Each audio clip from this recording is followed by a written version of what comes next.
They told Clara that Mercy in the Montana Territory would get her killed. They said the winter had no heart, and neither did the Apache hiding in the tree line. But when a pack of starving wolves circled a crying bundle abandoned in the snow, Clara didn't think about politics or war. She thought about the child. She stepped out of her cabin, racked her Winchester, and made a choice that would change history. She expected to die that night. Instead, when the sun rose, the snow wasn't covered in her blood. It was covered in gifts. This is the true, untold story of the woman who became the shield of the Bitterroot. November 12, 1883. The locals called it the White Silence because when the storms rolled down off the Rockies into the Bitterroot Valley, the world didn't just get cold, it went mute. The snow fell so thick and fast that it dampened sound, swallowed light, and erased the difference between the earth and the sky. Clara Dunn sat by the hearth of her cedar log cabin, the heat of the cast-iron stove doing little to battle the draft creeping under the door. At 32, Clara was a woman carved from the same hard timber as the mountains. Since her husband, Elias, had died in a logging accident 2 years prior, the townspeople of Hamilton had urged her to sell the land and move back east. They whispered that a woman alone out here was unnatural. They said she was waiting to be a victim, if not of the elements, then of the tensions brewing between the settlers and the native tribes moving through the pass. But Clara stayed. This land was the only thing Elias had left her, and she held on to it with a grip that turned her knuckles white. The wind howled, a mournful, high-pitched shriek that rattled the single pane of glass in the window. Clara was cleaning her Winchester Model 1873. The smell of gun oil sharpened the stagnant air. It was a ritual. Clean the rifle, check the bolts on the door, stoke the fire. Survival was a series of small, repetitive tasks. Then she heard it. It wasn't the wind. It cut through the gale, a sound that triggered an instinct older than civilization. A cry, high, rhythmic, and desperate. Clara froze, the rag in her hand hovering over the rifle barrel. She listened. The wind battered the roof, but there it was again. A wail. Bobcat, she whispered to herself, or a cougar mimicking a fawn. She stood up, her boots heavy on the floorboards, and moved to the window. She scraped a circle of frost off the glass and peered into the abyss. It was nearly midnight. The snow was falling in sheets, illuminated only by the faint, gray, ghostly light of the moon trying to punch through the clouds. Movement caught her eye about 50 yards out, near the edge of the tree line where the forest met her clearing. Shadows were darting back and forth, low shapes, too big to be foxes, too many to be bears. Wolves, a pack of timber wolves, perhaps 8 or 9 of them. They were circling something at the base of a dead pine tree. Clara's heart hammered against her ribs. Wolves rarely came this close to the cabin unless the winter had starved them into madness. They were snapping at something bundled in the snow, something that was thrashing. The cry pierced the air again, louder this time. It wasn't an animal. It was a human scream. Clara didn't think. She didn't grab her coat. She didn't consider the temperature, which was dropping to 10 below zero. She grabbed the Winchester, shoved a handful of cartridges into her apron pocket, and threw open the heavy oak door. The cold hit her like a physical blow, sucking the breath from her lungs. The wind roared, tearing at her dress. "Get back!" she screamed into the storm, raising the rifle. The wolves stopped, their heads turning in unison toward the new threat. Eyes glowed like yellow embers in the dark. They were gaunt, their ribs showing through matted gray fur. desperate with hunger. At the base of the tree, a woven basket had tipped over. A child, wrapped in deerskin and wool, had tumbled out into the snow. Clara fired. Crack. The shot echoed off the valley walls. She missed the alpha intentionally, aiming for the dirt in front of him to scatter them. Snow exploded near the wolf's paws. The pack flinched, but they didn't run. They were too hungry to be scared of noise. I said get back. Clara racked the lever and fired again. Crack. This time, she hit one in the shoulder. The beast yelped, spinning in the snow. The pack broke formation, retreating a few yards into the darkness of the trees, but they didn't leave. They lingered in the shadows, watching. Clara sprinted through the knee-deep drifts. The cold burned her skin, numbing her fingers instantly. She reached the bundle. It was a baby, perhaps 10 months old, with jet-black hair and skin turning blue from the cold. The child was swaddled in intricate beadwork and leather, Apache markings. Clara recognized the patterns from the traders in town. This was an enemy child. The thought lasted less than a second. Clara scooped the freezing baby into her arms, the weight surprisingly heavy. A low growl vibrated through the air behind her. She spun around. The alpha male had circled back. He was massive, a scar running down his snout. His teeth bared in a snarl that promised death. He was 10 feet away and coiled to spring. Clara held the baby against her chest with her left arm and tried to raise the rifle with her right, but the heavy barrel wavered. She couldn't aim and hold the child at the same time. The wolf lunged. Clara didn't shoot. She swung. Using the rifle like a club, she brought the walnut stalk down hard as the wolf leaped. The wood connected with the beast's skull with a sickening crunch. The impact jarred Clara's arm to the shoulder, knocking her backward into the snow. She landed hard, curling her body around the baby to protect it from the fall. The wolf collapsed, stunned, thrashing in the powder. "Get up, Clara!" she screamed internally. She scrambled to her feet, adrenaline masking the freezing burn on her skin. The rest of the pack was emerging from the trees, emboldened by their leader's attack. They moved like liquid shadows, silent and coordinated. Clara didn't have time to chamber around. She turned and ran for the cabin. The snow dragged at her skirts, acting like an anchor. She could hear the crunch of paws on the crust behind her. The baby was silent now, likely in shock or hypothermic. Clara prayed the child was still breathing. She reached the porch steps just as teeth snapped at her heel. She kicked backward blindly, her boot connecting with fur and bone. She threw herself through the open doorway and slammed the heavy oak door shut, dropping the locking bar into place just as a heavy body slammed against the wood from the outside. The cabin shook. Clara collapsed against the door, gasping for air, her lungs burning. Outside, the scratching and snarling began. They were digging at the threshold. She slid down to the floor, her hands trembling violently as she unwrapped the bundle. The baby was a boy. His face was pale, his lips tinged with blue. He was barely moving. "No, no, no, you don't die on me," Clara commanded, her voice shaking. She scrambled to the hearth, grabbing the thick wool blanket from her rocking chair. She stripped the wet, snow-crusted deerskins off the child and wrapped him in the warm wool. She sat on the floor, pulling the rocking chair close to the stove, and opened her shirt, pressing the bundled infant against her skin to share her body heat. Outside, the siege had begun. The wolves weren't giving up. They could smell the blood of the injured one, and they could smell the prey inside.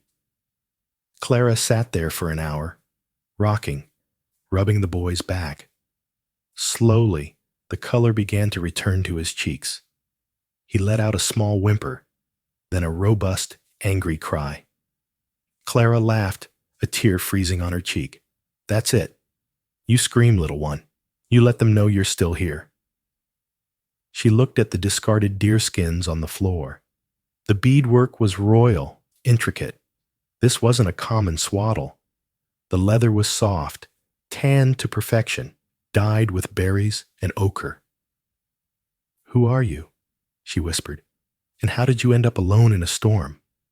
The answer came not from the baby, but from the window. Smash. A snout broke through the single pane of glass. The wolves were getting desperate. The alpha, recovered from the blow, was tearing at the frame. Clara jumped up, placing the baby in the rocking chair. She grabbed her Winchester. She didn't care about conserving ammo anymore. She aimed at the snarling face in the window and pulled the trigger. The explosion was deafening in the small room. The wolf dropped back, dead, but another took its place instantly. "They're testing the perimeter," Clara realized with a chill. She knew wolves. They were smart. They knew there was only one of her.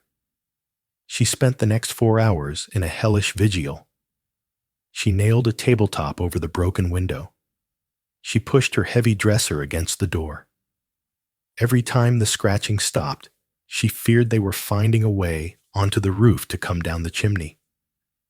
The baby, whom she had started calling Little Hawk in her mind, slept fitfully in a basket near the stove.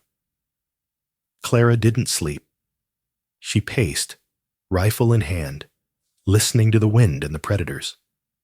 Around 4 a.m., the sound stopped. The scratching ceased. The howling faded. Clara didn't relax. Silence in the bitterroot was often more dangerous than noise.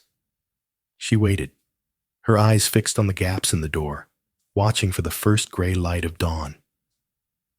When the sun finally crested over the sapphire mountains, painting the snow in brilliant, blinding white, Clara moved the dresser. She lifted the bar. She opened the door slowly, the rifle raised. The storm had passed. The air was crisp and still. The bodies of the 2 wolves she had shot were gone. The pack had cannibalized their own and dragged them away. A grim reality of nature. But as Clara stepped onto the porch, her breath hitched. The snow around her cabin was undisturbed, save for the chaotic tracks of the wolf fight. But at the edge of the clearing, exactly where the tree line began, stood a row of objects that hadn't been there the night before. They were stuck into the snow, standing upright like sentinels. Clara lowered her rifle, her mouth falling open. Clara stepped off the porch, the snow crunching loudly under her boots. She kept the rifle tucked under her arm, but her finger hovered near the trigger guard. The silence of the morning felt heavy, like the air before a lightning strike. She walked toward the tree line. As she got closer, the objects resolved into clear shapes. There were 3 of them. The first was a carcass of a fresh elk, dressed and field-stripped with surgical precision.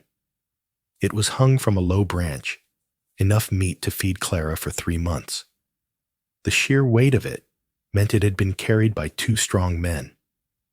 The second was a bundle of furs, thick grizzly and beaver pelts, cured and folded neatly on a flat rock. These were worth a fortune at the trading post in Hamilton, more money than Clara had seen in 5 years. The third object made Clara's knees weak. It was a spear, driven deep into the frozen earth. Tied to the shaft was a feather, a golden eagle feather dipped in red paint, and a small pouch. Clara knew what this meant.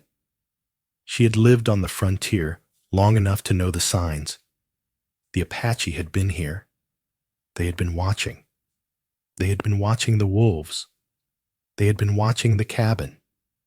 They had seen her run out into the blizzard. They had seen her shield the child.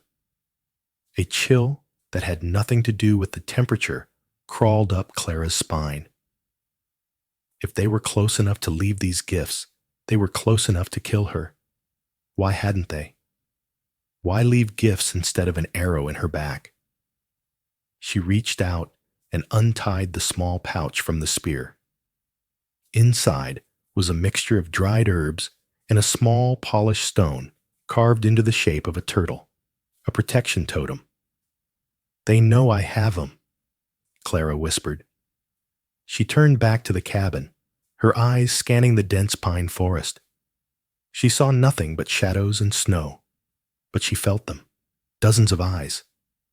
She rushed back inside, locking the door behind her. The baby, little Hawk, was awake and cooing, gnawing on his fist. Clara looked at him with new eyes. "You aren't just lost," she said to him. "You're royalty." For 3 days, the pattern continued. Clara didn't dare leave the cabin for long. She nursed the baby with goat's milk and mashed root vegetables. He was strong, a survivor. On the 4th morning, the trouble arrived. But it didn't come from the woods. It came from the road. Clara heard the jingle of tack and the snort of horses. She went to the window, now repaired with oilcloth, and saw 3 riders approaching. Leading them was Silas Thorne. Silas was a man who owned half the valley and wanted the other half. He was the head of the local cattlemen's association, a man with a silver tongue and a heart made of coal. He had been pressuring Clara to sell her land for pennies on the dollar since Elias died. Flanking him were 2 of his hired hands, men with low-slung holsters and eyes that lingered too long on things that didn't belong to them. Clara grabbed her rifle and stepped out onto the porch. She didn't invite them down. "Morning, Clara!" Silas shouted, his voice oily and fake cheerful. He was a large man in a buffalo coat. "Mighty cold stretch we had." "What do you want, Silas?" Clara asked, keeping the rifle barrel pointed at the ground but ready. "Just checking on neighbors. Heard some howling up this way a few nights back. Vicious sounds. Wanted to make sure the widow Dunn hadn't been eaten." He smiled, but it didn't reach his eyes. "I'm fine, as you can see." Silas's eyes drifted past her, toward the tree line. He spotted the elk carcass, which was still hanging, partially butchered. His eyes narrowed. "That's a mighty fine kill for a woman alone, Clara. Did you haul that down yourself?" "I have my ways," she said shortly. Silas dismounted, dropping his reins. "Now, Clara, no need to be hostile. We also heard rumors. The Jagged Tooth Band, Apache renegades, were spotted moving through the pass. The army is looking for them, says they raided a supply wagon." Clara's grip on the rifle tightened. "I haven't seen any wagons." "No?" Silas took a step closer to the porch. "But maybe you've seen something else. Major Galloway down at the fort is saying the chief's grandson went missing during a skirmish. They think the savages are desperate. Desperate savages make mistakes." Silas took another step. "I smell milk, Clara, and goat stew." Clara's heart stopped. "I'm cooking breakfast." "You haven't had a goat and milk for 2 years." Silas's face hardened. "You're hiding something, or someone. Get off my land, Silas." Clara raised the Winchester.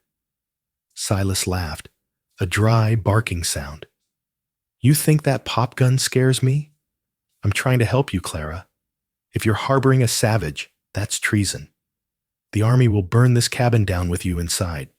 But," he paused, hooking his thumbs in his belt, "if you turn the little savage over to me, I could bring him to the fort, collect the bounty, and maybe, just maybe, I could forget I saw that elk hanging there."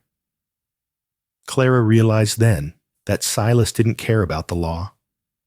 He wanted the leverage. He wanted the baby to use as a bargaining chip against the tribe to clear the valley for his cattle. I don't know what you're talking about, Clara lied, her voice steady. Just then, from inside the cabin, Little Hawk let out a loud, piercing wail. The silence that followed was deafening. Silas grinned, showing yellow teeth. Well now, sounds like you've got a guest. He signaled to his men. They dismounted, hands hovering over their pistols. Bring the boy out, Clara, Silas commanded. Don't make us come in there and get him. Clara cocked the hammer of the Winchester. The first man who touches that step dies. There's 3 of us, darling, Silas sneered. Then I'll take 2 of you with me, Clara said, her eyes burning with a ferocity that made the hired hands hesitate. But Silas didn't back down. He drew his revolver. Have it your way.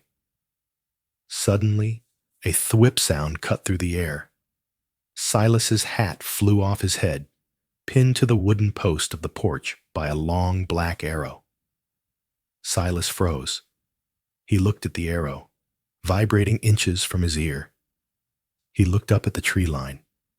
Hundreds of yards away, standing silently in the snow, like ghosts among the pines, were a dozen mounted warriors. They weren't attacking. They were waiting. I suggest you leave, Silas, Clara said, her voice trembling with adrenaline. It seems I have other neighbors watching out for me. Silas Thorne and his hired hands didn't just leave. They retreated with the skittish urgency of men who had felt the brush of the Grim Reaper's cloak. They spurred their horses violently, kicking up plumes of snow as they galloped back toward the main road, disappearing behind the ridge of pines. Clara didn't move until the sound of their hooves had completely faded into the winter wind. Her heart was hammering a frantic rhythm against her ribs. She looked up at the tree line where the arrow had come from. The warriors were still there. There were 12 of them, mounted on painted ponies that stood belly deep in the drifts. They were motionless, wrapped in buffalo robes and wool blankets, their breath misting in the freezing air.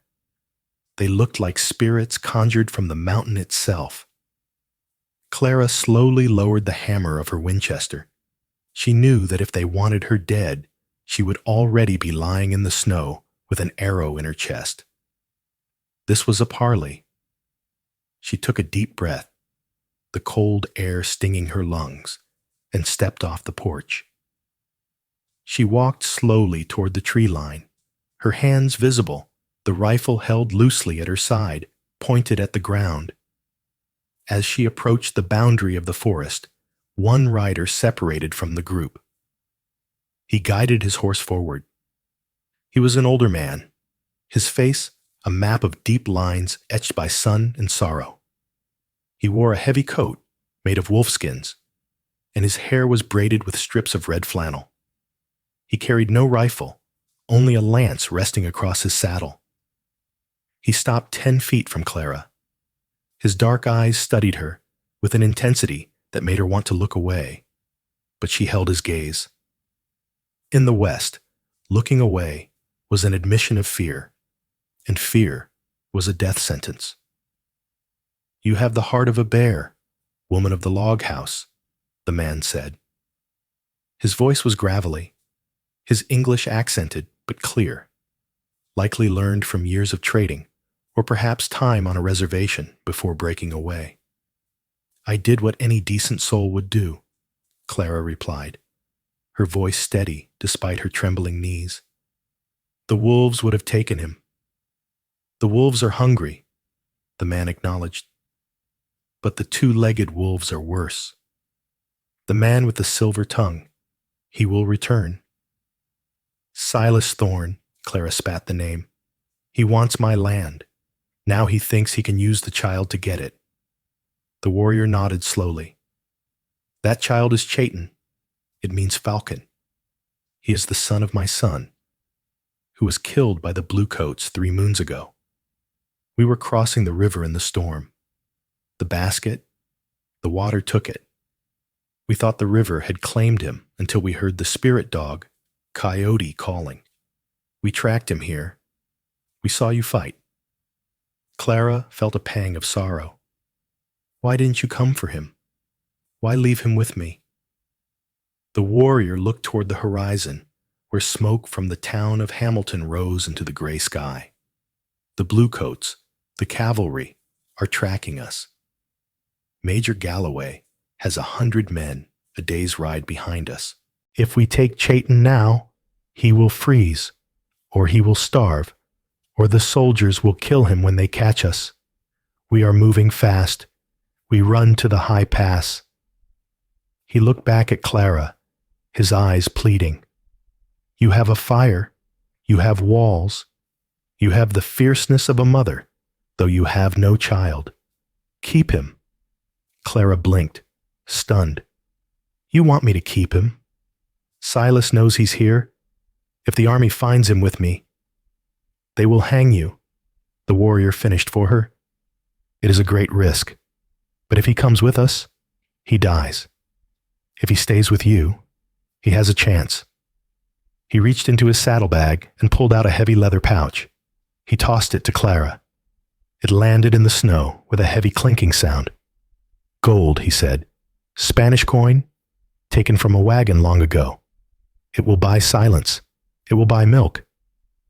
Clara looked at the pouch, then back at the old chief.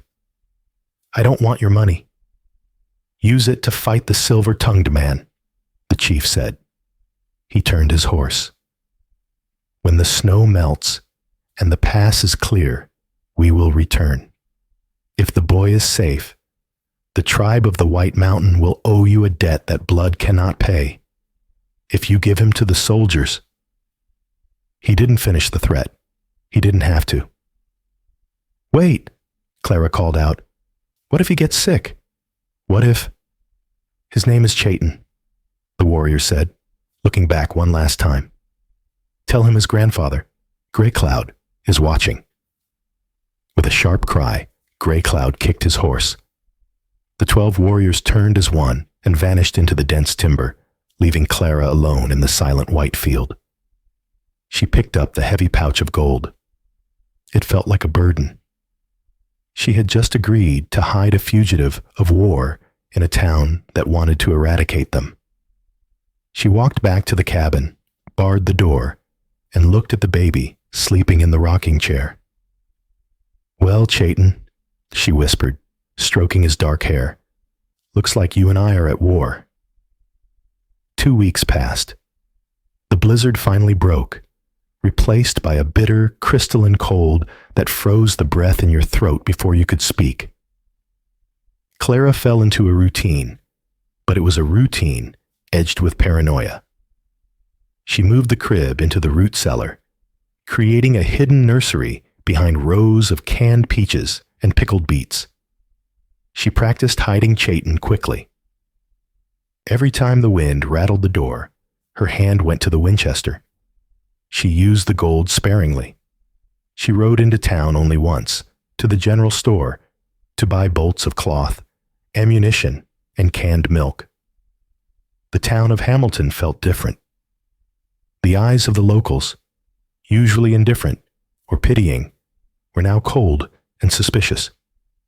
The whispers stopped when she entered a room. Silas Thorne had been busy. On a Tuesday morning, the inevitable arrived. It wasn't a mob this time. It was the law. Clara was chopping wood when she saw the buggy coming up the track, flanked by 4 riders in blue uniforms. Cavalry. And leading them was a man wearing a tin star on a heavy sheepskin coat. Marshal Jedediah Hahn. Hahn was a legend in the territory. He was a man who didn't care about politics or land deals. He cared about the letter of the law. If Silas was the snake, Hahn was the stone. Clara stuck the axe into the stump and wiped her hands on her apron. She didn't reach for her rifle this time. Drawing on a marshal was suicide. Marshal Hahn, Clara said, nodding as they pulled up. Silas Thorne was there too, sitting on a massive black stallion, looking smug. "Mrs. Dunn," the marshal said, tipping his hat. He had a face like old leather and eyes that missed nothing. "I apologize for the intrusion. Mr. Thorne here has sworn out a complaint, a serious one." "Silas has a vivid imagination," Clara said coolly. "He claims you are harboring a hostile," Han said, his voice flat. "Specifically, an Apache infant connected to the renegade Gray Cloud. He claims he saw the child." "He saw a bundle of laundry I was washing," Clara lied, her voice unwavering. "And he saw an opportunity to harass a widow so he can steal her timberland." Silas scoffed. "She's lying, Marshal. I heard the brat scream. And look at that elk carcass. Too heavy for a woman to hang. The savages are feeding her." Marshal Han looked at the elk bones, stripped clean by now. He looked at Clara. "I have a warrant to search the premises, Mrs. Dunn. If you are hiding an enemy of the state, I suggest you tell me now. The courts are lenient with women who are coerced, but if I find him—" "Search all you want," Clara said, stepping aside. She prayed the root cellar door, hidden under a rug and a heavy oak table, would hold. She had given Chayton a few drops of laudanum, just a tiny amount, enough to keep him in a deep sleep for 2 hours. It was a dangerous risk, but a crying baby would doom them both. The soldiers dismounted and tore the cabin apart. They overturned mattresses, pulled clothes out of drawers, and poked bayonets into sacks of flour. Silas stood on the porch, watching with a vulture's patience. Clara stood by the stove, her hands clasped so tight, her nails dug into her palms. Every footstep on the floorboards sounded like thunder. One of the soldiers kicked the rug aside. He looked at the floorboards. "Marshal," the soldier called out. "Loose board here." Clara's heart stopped. It wasn't the trapdoor to the cellar. It was a loose stash board where Elias used to hide whiskey. Han walked over. He pried the board up with a crowbar. Silas leaned in, grinning. "Got you." Han reached in and pulled out a rusted tin box. He opened it. It contained nothing but a few old letters and a pocket watch, Elias's keepsakes. Han looked at Silas. "Is this the Apache, Mr. Thorne?" Silas's face turned red. "Check the cellar. She must have a cellar." "We checked the perimeter," a soldier said. "Foundation is solid stone. No external access." They hadn't found the internal trapdoor because Clara had placed the heavy cast-iron stove partially over the edge of the rug that concealed it. To move the rug, they would have to move the hot stove. Han stood up, dusting off his knees. He looked at Silas with disdain. "You're wasting my time, Thorne, and you're harassing a citizen." "She's a witch," Silas sputtered. "The baby is here. I know it." "Unless he's invisible, he ain't," Han growled. He turned to Clara. "My apologies, ma'am. We'll be going." Clara nodded, not trusting her voice. As they mounted up, Silas rode close to Clara. He leaned down, his voice a venomous whisper. "You think you won," he hissed. "But the marshal has rules. I don't. I know what I saw. And I know what those savages left you. I'm coming back, Clara. And next time, I won't bring the law. I'll bring fire." Clara watched them leave. As soon as they were out of sight, she bolted the door and shoved the stove aside with manic strength she didn't know she possessed. She tore up the rug and threw open the trapdoor. Chayton was sleeping soundly in the basket, the laudanum working its quiet magic. Clara collapsed on the floor, weeping. She had survived the law, but she knew Silas was right. The rules were gone now. Tonight, the real war would begin. The attack came 3 nights later, under the cover of a moonless sky. Clara had been preparing. She knew Silas wouldn't come himself. He was a coward who paid others to do his dirty work. He would send hired guns, drifters from the saloons in Hamilton, who would burn a house for $10 and a bottle of whiskey. She had fortified the cabin. She had boarded up the windows from the inside with 2-inch thick oak planks, leaving only narrow firing slits.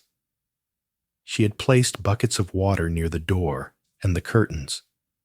She had cleaned the Winchester until the action was smooth as glass, and she had laid out 3 boxes of ammunition on the dining table. She had moved Chayton to the safest place she could think of, an old iron bathtub in the corner, lined with pillows and covered with a heavy tabletop. It would protect him from stray bullets and falling debris.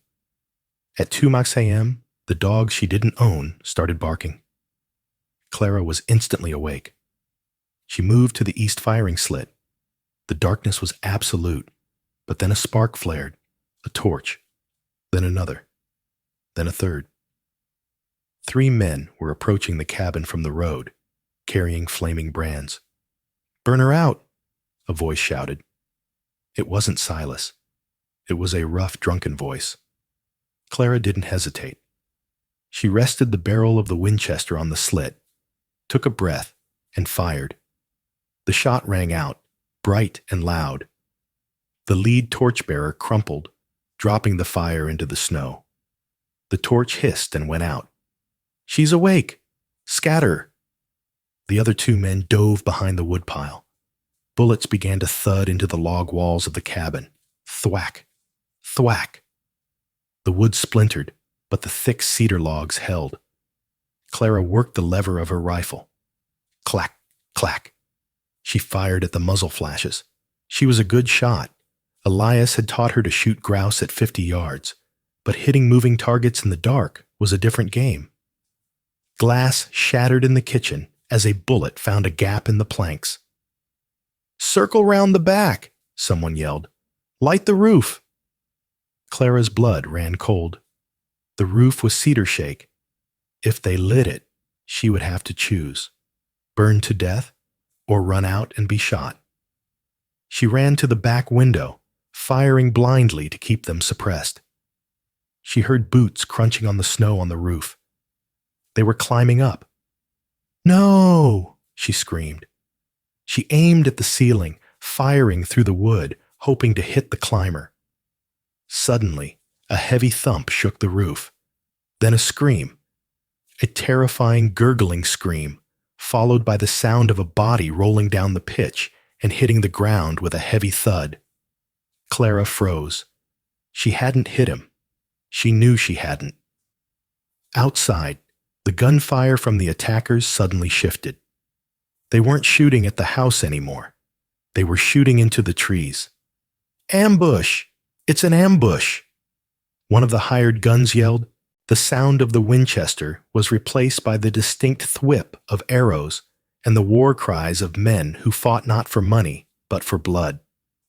The Apache had returned. Clara rushed to the front peephole. The scene outside was chaotic. Shadows were grappling in the snow. She saw a hired gun try to run, only to be tackled by a warrior who seemed to materialize out of the darkness.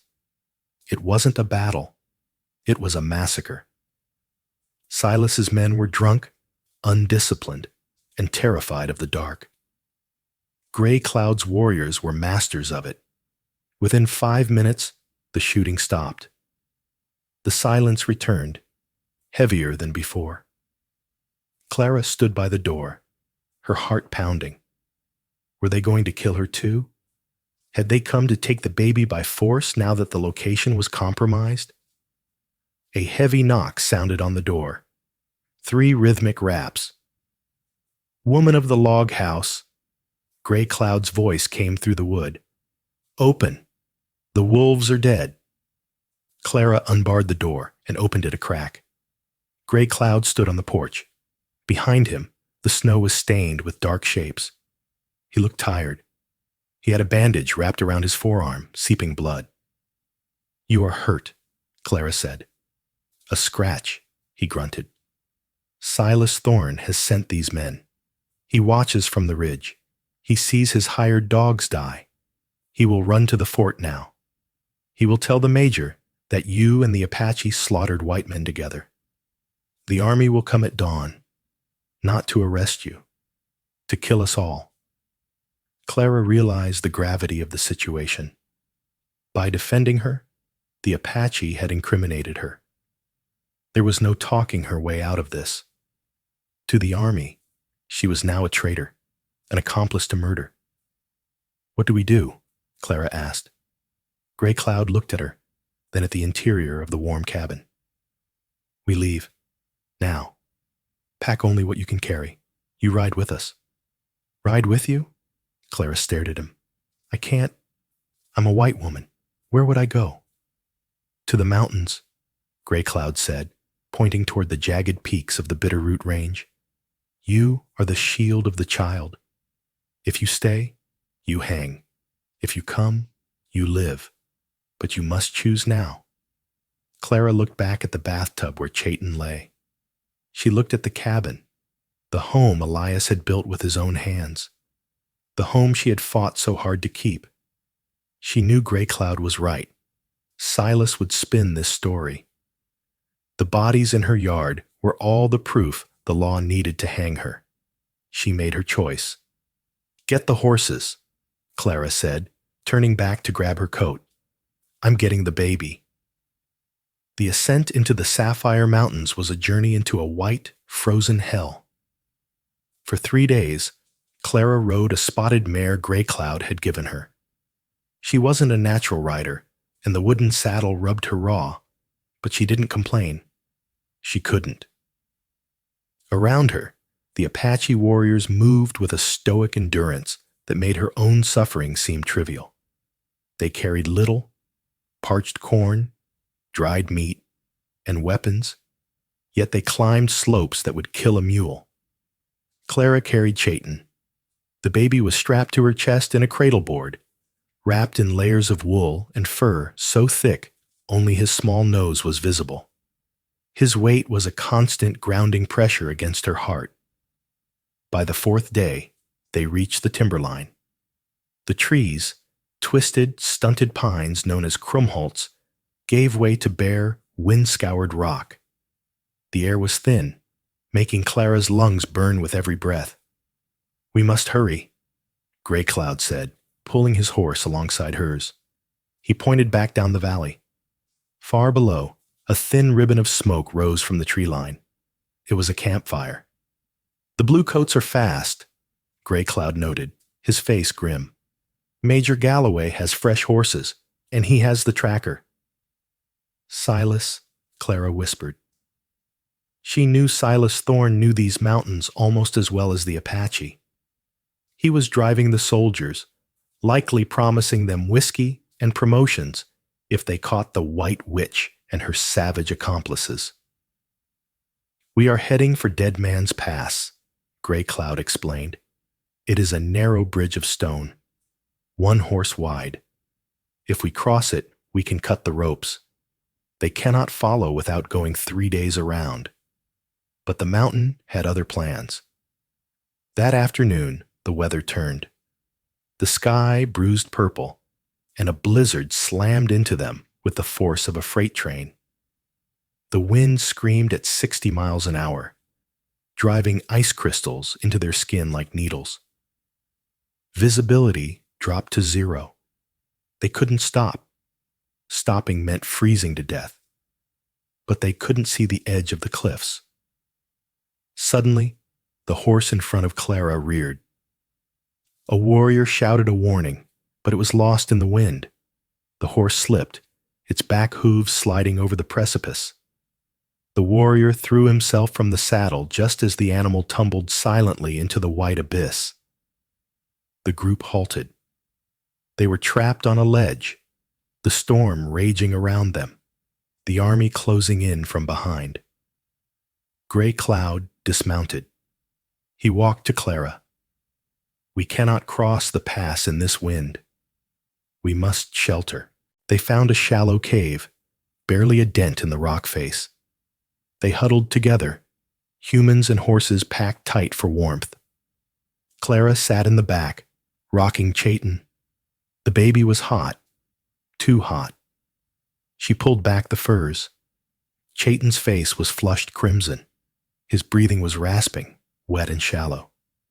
He has the lung fever, Clara said, panic rising in her throat. She looked at Gray Cloud. He needs medicine, fire, real heat. Gray Cloud touched the baby's forehead. His expression darkened. If we light a fire big enough to heat the stone, the soldiers will see the smoke when the storm clears. If we don't, he dies tonight, Clara snapped. He is the son of your son. Is he worth less than your safety? Gray Cloud looked at her for a long moment. He saw the ferocity in her eyes, the same look the mother wolf had before she died. Light the fire, Gray Cloud ordered his men. They built a fire near the cave mouth, using precious dry wood carried from the valley. The heat filled the small space. Clara stripped the baby and rubbed his chest with the last of the camphor oil she had packed. She stayed awake all night, forcing drops of water into his mouth. Praying to a God she wasn't sure listened to people this high up. By dawn, the fever broke. Chayton slept peacefully. But as the sun rose, illuminating the dazzling snow-covered peaks, the sound of a bugle cut through the crisp air. Clara scrambled to the ledge. Below them, perhaps a mile down the switchback trail, was a column of blue. Major Galloway's cavalry, and riding at the front, wearing a heavy bearskin coat, was Silas Thorne. He was pointing up at the smoke rising from their cave. They had been found. They will be here in the hour, Gray Cloud said, stringing his bow. Go, Clara. Take the child. Cross the pass. We will hold them here. Clara looked at the narrow stone bridge, a strip of rock 50 yards long with a 1,000-foot drop on either side. Then she looked at the 12 warriors. You can't hold off 50 men, Clara said. They have carbines. You have bows and a few Winchesters. It's suicide. It is a good day to die, a young warrior named Two Moons said, smiling faintly. No, Clara said, her mind racing. She looked at the geography. The trail narrowed just before the pass. It was a bottleneck. I have a better idea, but I need your powder. Powder? Gray Cloud asked. The gunpowder, Clara pointed to the horns on their belts. All of it, and the heavy blankets. Clara Dunn, the logger's widow, had watched her husband clear stumps for years. She knew how rock and explosives worked. She wasn't going to fight the army. She was going to use the mountain. They had 20 minutes. Under Clara's direction, the warriors packed their black powder into a crevice in the rock wall overlooking the trail, tamping it down with wet snow and cloth. It wasn't a bomb. It was a directional charge. When they reached the white boulder, Clara told Gray Cloud, pointing to a marker on the trail, You shoot the charge. And you? Gray Cloud asked. I'm going to make sure Silas is standing right under it. Clara handed Chayton to Gray Cloud. Take him across the pass, now. You are not coming? I'm the bait, Clara said, grabbing her Winchester. Silas wants me as much as he wants the boy. If he sees me, he'll stop to gloat. That buys us the seconds we need. Gray Cloud gripped her shoulder hard. You are Apache now, Nantan Lupin. Gray Wolf. He turned and ran with the child across the treacherous stone bridge. Clara stood alone on the ledge, visible, waiting for the devil to arrive. The soldiers rounded the bend, their horses snorting in the thin air. When they saw Clara standing alone on the ridge, her rifle resting casually on her shoulder. They pulled up short. "Hold fire," Major Galloway shouted. He was a stern man with a gray mustache, a veteran of too many wars. He didn't like killing women. Silas Thorne pushed his horse to the front. His face was red from the cold and twisted with triumph. "Well, well," Silas shouted, his voice echoing off the canyon walls. "End of the line, Clara. Where are your red friends? Did they leave you to rot?" Clara stepped forward to the very edge of the precipice. "They're gone, Silas. Crossed the pass. You lost." "I see tracks," Silas yelled, pointing past her. "Major, push forward. They're just beyond the ridge." "If you take one step closer, I shoot," Clara yelled. She aimed her rifle not at Silas, but at the ground in front of his horse. "She's bluffing," Silas roared. "She's out of ammo and out of luck. Shoot her, damn it." Major Galloway hesitated. "Mrs. Dunn, surrender. I can promise a fair trial." "Like the trial you gave the Cherokee?" Clara called back, her voice sharp. "Or the trial Silas is going to give me before he burns my deed?" Silas pulled his revolver. "I'm done talking." He raised the gun. Clara didn't flinch. She looked up, toward the rocks high above them, where she knew Two Moons was waiting with a lit match cord and a prayer. "Now!" she screamed. Silas fired. The bullet kicked up snow at Clara's feet. At the same instant, the mountain exploded. The black powder charge detonated with a chest-thumping crump. It didn't bring the mountain down, but it did exactly what Clara had planned. It triggered the snow that was hanging precariously on the overhang. A white curtain of death detached from the cliff face. "Avalanche!" a soldier screamed.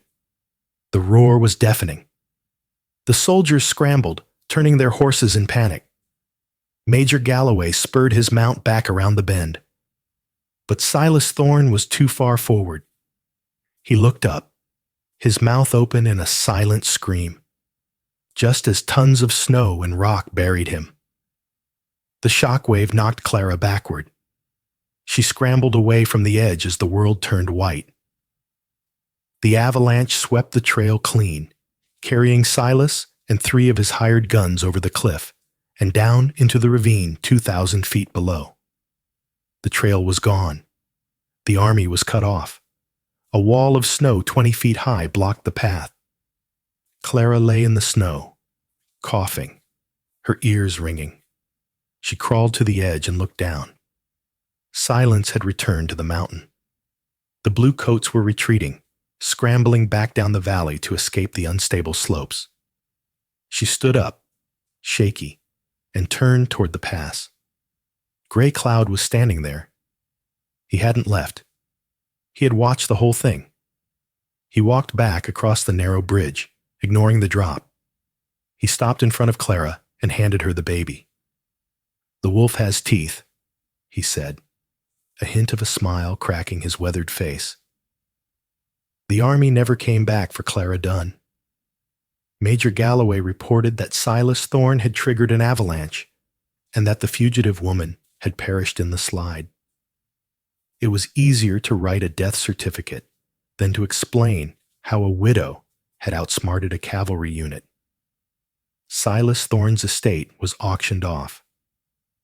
The town of Hamilton slowly grew, eventually becoming a city. The logging trucks came, and the telephone lines were strung. But the cabin in the Bitterroot Valley remained. It stood empty for years, or so people thought. But hunters who ventured near that particular ridge told strange stories. They said that if you got too close to the old Dunn place, you'd find an arrow stuck in the ground, a warning. They said that on winter nights, you could see smoke rising from the chimney. The truth was known only to a few. Clara didn't return to civilization. She didn't want to. She had seen the cruelty of civilized men like Silas, and she had seen the honor of the savages. She lived the rest of her life with the tribe, moving with the seasons. But every winter, when the snows came, she and Chayton, who grew into a tall, fierce leader known as Falcon of the Snow, would return to the cabin. Years later, in 1902, a young surveyor for the railroad found an old woman sitting on the porch of that cabin. She was white, but she wore buckskins, and her hair was braided with silver feathers. He asked her name. "My name doesn't matter," she told him, her voice raspy but strong. "But you tell your bosses that this valley is protected.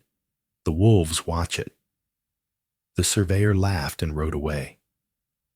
2 days later, the railroad crew found their equipment dismantled and laid out neatly by the river, with a single eagle feather resting on top. They routed the train tracks 10 miles south. Clara Dunn died in 1914, the same year the Great War began in Europe. She was buried not in the churchyard, but on the high ridge overlooking the pass. Her grave has no headstone, only a pile of stones and a wooden marker carved with the shape of a wolf shielding a bird. To this day, in the Bitterroot Valley, when the first heavy snow falls and the wind howls through the canyons, the locals don't say it's a storm. They say, "Clara is cleaning her rifle." Clara Dunn was never listed in the history books. The sheriff's reports say she died in 1883, a victim of the mountain. But the Apache elders tell a different story. They tell the story of the white wolf, the woman who rejected her own people to save the life of an enemy child. In a world that wanted blood, she chose mercy. And in return, she didn't just get a family. She became a legend that the mountains still whisper about today. What would you have done? Would you have opened the door? Or would you have let the winter take its toll? Let me know in the comments below. And if you love real stories of grit, survival, and the Wild West, make sure to hit that like button and subscribe. We have more untold history coming your way next week. Stay wild.